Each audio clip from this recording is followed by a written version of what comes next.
പതർച്ചയില്ല. സത്യത്തിന് എപ്പോഴും പതർച്ച കാണത്തില്ല. വാക്കുകൾക്ക് നിങ്ങളുടെ വാക്കുകളിന് നല്ല പതർച്ചയുണ്ട്. നിങ്ങളുടെ കൂട്ടത്തിലൊരു കള്ളനുണ്ടായി. സുഹൃത്തുക്കളെ, സംഭവിച്ച എന്തായാലും പറ്റിക്കലാണ് കേട്ടോ. ഈ പറ്റിക്കൽ രണ്ട് തരത്തിലാണ്. ആ ജീവനക്കാർ മുഴുവൻ ദിയയെ പറ്റിച്ചു എന്നാൽ അതേസമയം തന്നെ ദിയ ആരെ പറ്റിച്ചു എന്നുള്ളതാണ് ഇനി നമുക്ക് തിരിച്ചറിയാനുള്ളത്. എന്തൊക്കെയായാലും ഈ ബാങ്ക് ഡോക്യുമെന്റ്സുകളും ബാങ്ക് ഡീറ്റെയിൽസും മറ്റൊക്കെ പുറത്തു വരുമ്പോൾ എത്രത്തോളം തുകയാണ് ടാക്സ് അടയ്ക്കാതെ ദിയ വാങ്ങിച്ചുകൊണ്ട് പോയിട്ടുള്ളത്, ഇനി അങ്ങനെ ടാക്സ് അടയ്ക്കാതിരിക്കാൻ വേണ്ടിയിട്ടാണോ ഈ ജീവനക്കാരുടെ പൈസ നിങ്ങൾ അക്കൗണ്ടിലേക്ക് വന്നത് പണമാക്കിയിട്ട് ഇവർക്ക് കൊടുത്താൽ മതി എന്നൊക്കെ പറയുന്ന അറിയില്ല. ഇനി പറയുന്ന കാര്യങ്ങൾ മുഴുവൻ കള്ളത്തരമാണെന്ന് പറയാൻ കഴിയില്ല. നോക്കൂ, രണ്ടുപേരും വളരെ കൃത്യമായിട്ട് ഒരുപക്ഷെ ഈ ഒരു തരത്തില് ദിയയെ സഹായിക്കാൻ വേണ്ടി വന്നിട്ടുള്ളത് അഹാന കൃഷിയാണ്. കൃത്യമായി ചോദ്യം ചോദിക്കുന്നു.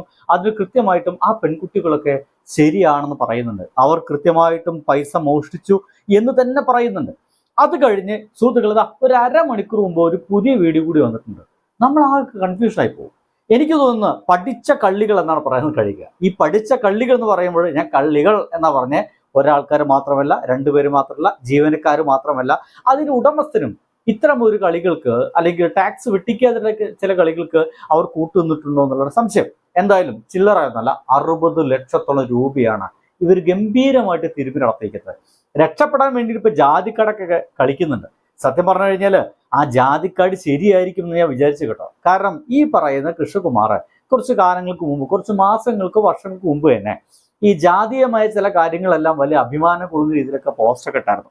എന്തായാലും നമുക്ക് നമ്മുടെ അഹാന കൃഷ്ണ പൊളിച്ചെടുക്കുന്ന വീഡിയോ ഒരല്പം ഒന്ന് കാണാം.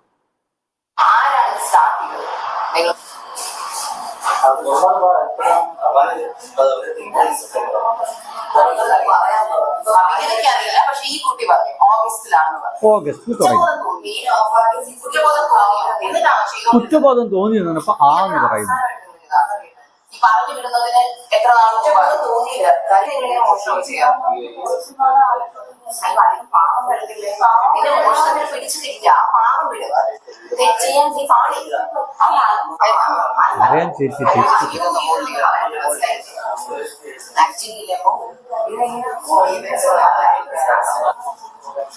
സ്കാനർ വേറെ, നിങ്ങളുടെ സ്കാനർ, നിങ്ങളുടെ ഫോൺ നിങ്ങൾ സ്കാനറായിട്ട് പ്രിന്റ് ചെയ്ത് കാണിക്കുക.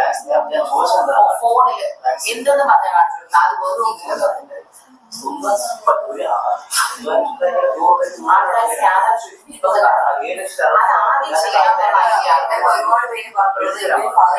സ്കാനർ നോക്കാവുന്നില്ല. ക്യാഷ് ആണ് നമ്മൾ പ്രിഫർ ചെയ്യുന്നത്, അല്ലാന്നുണ്ടെങ്കിൽ ക്യാഷ് ആണ് അങ്ങനെ എടുക്കുക. അപ്പൊ ആരാണ് അത് ആദ്യം, നിങ്ങളിൽ ഒരാളായിരിക്കും അത് ആദ്യം പറഞ്ഞത്.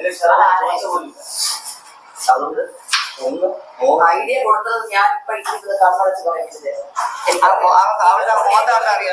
അപ്പൊ നിങ്ങൾ അത് ഒരിക്കൽ ആദ്യം ചെയ്തു.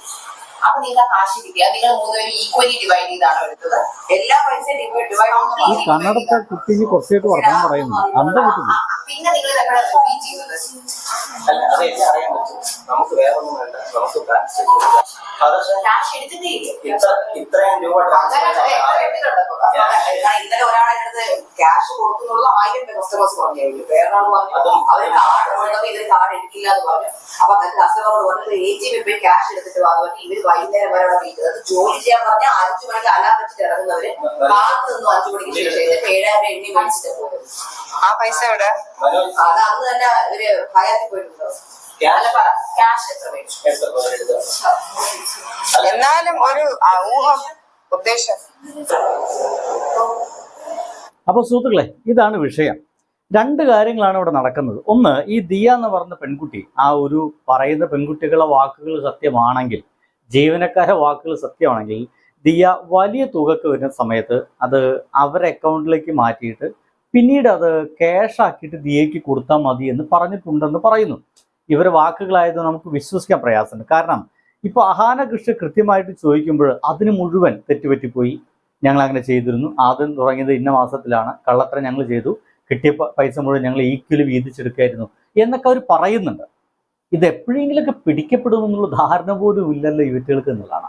ഒപ്പം തന്നെ എന്തിനാണ് അഹാന കൃഷ്ണ അവരുടെ അക്കൗണ്ടിലേക്ക് പൈസ വരാതിരുന്നത്? നോക്കുക, അവിടെ ഒരു QR കോഡ് വെച്ചിട്ടുണ്ടെങ്കിൽ അതിൽ പലപ്പോഴും വലിയ തുകയൊന്നും അതിലേക്ക് ചെയ്യേണ്ടെന്ന് പറയുകയും അത് മുഴുവൻ ഇവരെ അക്കൗണ്ടിലേക്ക് ചെയ്തിട്ട് പിന്നെ തിരിച്ചു കൊടുക്കാൻ പറയുകയും ചെയ്തിട്ടുണ്ടെങ്കിൽ അതെന്തിനാണ് എന്നുള്ളതാണ് ഒരു കൺഫ്യൂഷൻ. ഇനി ഇങ്ങനെയൊക്കെ പറഞ്ഞ ആൾക്കാർ 1 മണിക്കൂർ മുമ്പ് അവരെ പുത്തൻ ഡയലോഗ് വന്നിട്ടുണ്ട്. ഒന്ന് കേട്ടോക്കി. ദിയക്ക് എപ്പോഴും ദിയ ഒരു മുതലാളി, നമ്മളെന്നത് പണ്ടത്തെ ജന്മിമാരുടെ ഒരു മെന്റാലിറ്റിയാണ്. കണ്ടില്ലേ, അങ്ങനത്തെ ഒരു മെന്റാലിറ്റിയിലാണ് അവർ നിൽക്കുന്നൊക്കെ പറയുന്നുണ്ട്. എന്നാൽ ഇതിന് ഗംഭീരമായിട്ട് വേറെ ഉത്തരം കൊടുക്കുന്നു കേട്ടോ. കൃഷ്ണകുമാർ ഇപ്പോഴും ആരോപിക്കുന്ന, അല്ലെങ്കിൽ ദിയ ആരോപിക്കുന്നത്, എന്റെ 69 ലക്ഷം രൂപ നിങ്ങളുടെ അക്കൗണ്ടിലേക്ക് വന്നു, നിങ്ങൾ അടിച്ചു മാറ്റിയിട്ടുണ്ട് എന്നുള്ളതാണ്. നിങ്ങളുടെ അക്കൗണ്ടിലേക്ക് പണം വന്നിട്ടുണ്ടോ ദിയയുടെ കടയിൽ നിന്ന്? അവരുടെ കടയിൽ നിന്ന് നമുക്ക് ക്യാഷ് വന്നിട്ടുണ്ട്. നമ്മുടെ അടുത്ത് പറഞ്ഞിട്ടുണ്ടായിരുന്നു ഫസ്റ്റ് ഒരുപാട് പേയ്മെന്റ് വരുന്നതല്ലേ, കുറച്ച് നിങ്ങളുടെ അക്കൗണ്ടിലോട്ട് വാങ്ങിക്കാനാണ് പറഞ്ഞിട്ടുണ്ടായിരുന്നത്. അപ്പൊ ഞങ്ങളുടെ അക്കൗണ്ടിൽ മേടിച്ച് ദിയേച്ചിക്ക് ക്യാഷ് ആയിട്ട് കൊടുക്കുമായിരുന്നു. പിന്നീടാണ് ഞങ്ങളുടെ അടുത്ത് പറയുന്നത് എനിക്ക് ടാക്സ് ഇഷ്യൂ ആണ്, ടാക്സ് ഇഷ്യൂ കാരണമാണ് നിങ്ങളുടെ കയ്യിൽ മേടിക്കാൻ പറയാം. കാര്യം ചേച്ചിക്ക് ഓൺലൈൻ പേയ്മെന്റ് ചേച്ചിയുടെ ഇല്ലല്ലോ, പണം നമ്മുടെ കയ്യിലല്ലോ. അപ്പൊ കസ്റ്റമറിന്റെ വരുമ്പോ അത് നമ്മളാണ് വാങ്ങിക്കുന്നത്. ഏത് മാസം മുതൽ ഇങ്ങനെ പണം നിങ്ങളുടെ അക്കൗണ്ടിലേക്ക് മേടിക്കുന്നുണ്ട്? എനിക്ക് തോന്നുന്നു ഒരു ഓഗസ്റ്റ് മാസം തൊട്ട്. പറയപ്പെടുന്ന പോലെ 69 ലക്ഷത്തോളം രൂപ 3 പേരുടെ അക്കൗണ്ടിലേക്കായിട്ട് വന്നിട്ടുണ്ടോ? ഇല്ല, അതിപ്പോ ബാങ്ക് സ്റ്റേറ്റ്മെന്റ് എടുത്ത് പരിശോധിക്കാവുന്നതേ ഉള്ളൂ. ഒരു അക്കൗണ്ടിലേക്കാണോ മേടിക്കുന്നത്, അതോ എങ്ങനെയാണ് ഈ 3 അക്കൗണ്ടിലേക്ക് മേടിക്കുന്നത്? 3 അക്കൗണ്ടിലോട്ട് മേടിക്കും. ആരാണ് ആദ്യം കസ്റ്റമർ അറ്റൻഡ് ചെയ്യുന്നത് അതനുസരിച്ചായിരിക്കും ഇരിക്കുന്നത്. ഈ പറഞ്ഞ 69 ലക്ഷം രൂപയുടെ കച്ചവടമൊക്കെ ഈ 10 മാസം കൊണ്ട് അല്ലെങ്കിൽ 11 മാസം കൊണ്ട് അവിടെ നടന്നിട്ടുണ്ടോ? ഇല്ല. ചാറ്റുകളൊക്കെ നിങ്ങൾ കാണിക്കുന്നുണ്ട്. അത് എന്നാണ് നിങ്ങൾ തമ്മിലുള്ള ഒരു തർക്കം തുടങ്ങുന്നത്? തർക്കം കുറച്ച് നാളായിട്ട് തുടങ്ങിയെങ്കിൽ ഇത് കുറച്ച് പ്രശ്നമായി തുടങ്ങുന്നത് 29-ാം തീയതി മുതൽ. നമ്മൾ 3 പേരും ഒരുമിച്ച് ജോലി നടത്തിയതിന്റെ ഒരു പകയാണ്. നിങ്ങൾ എന്തിനാണ് 30-ാം തീയതി രാവിലെ പണം കൊണ്ടു കൊടുക്കുന്നത്? കസ്റ്റമേഴ്സിന് ആർക്കും അറിയില്ല. ദിയയുടെ നിർദ്ദേശപ്രകാരമാണ് നമ്മൾ നമ്മുടെ അക്കൗണ്ടിൽ പേയ്മെന്റ് മേടിക്കുന്നതും നമ്മൾ ക്യാഷ് ആയിട്ട് ദിയയ്ക്ക് കൈമാറുന്നതും ഒന്നും കസ്റ്റമേഴ്സിന് അറിയില്ല.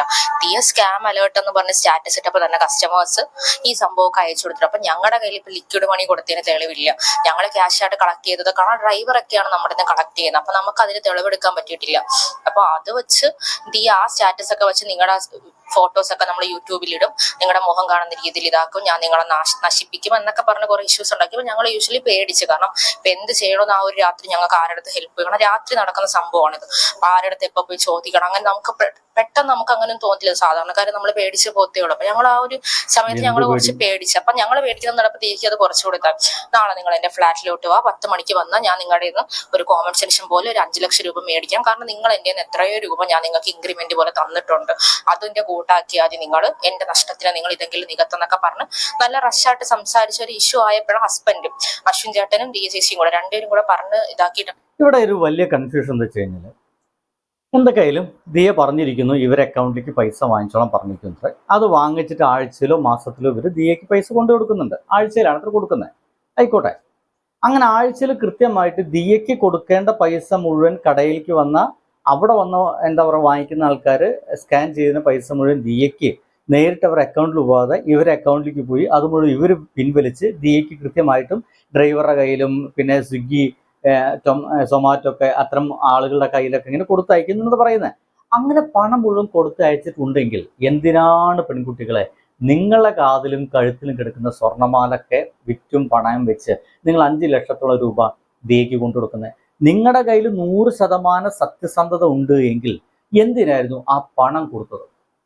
സത്യസന്ധമായിട്ട് നിങ്ങൾ എല്ലാ പണവും അവർക്ക് അയച്ചു കൊടുക്കുകയോ അല്ലെങ്കിൽ അവർക്ക് പണമായിട്ട് കൊടുത്തിട്ടുണ്ടെങ്കിൽ നിങ്ങൾ എന്തിനാണ് ഭയപ്പെടുന്നത്? എന്തിനാണ് ഈ കേസ് കൊടുത്തത്?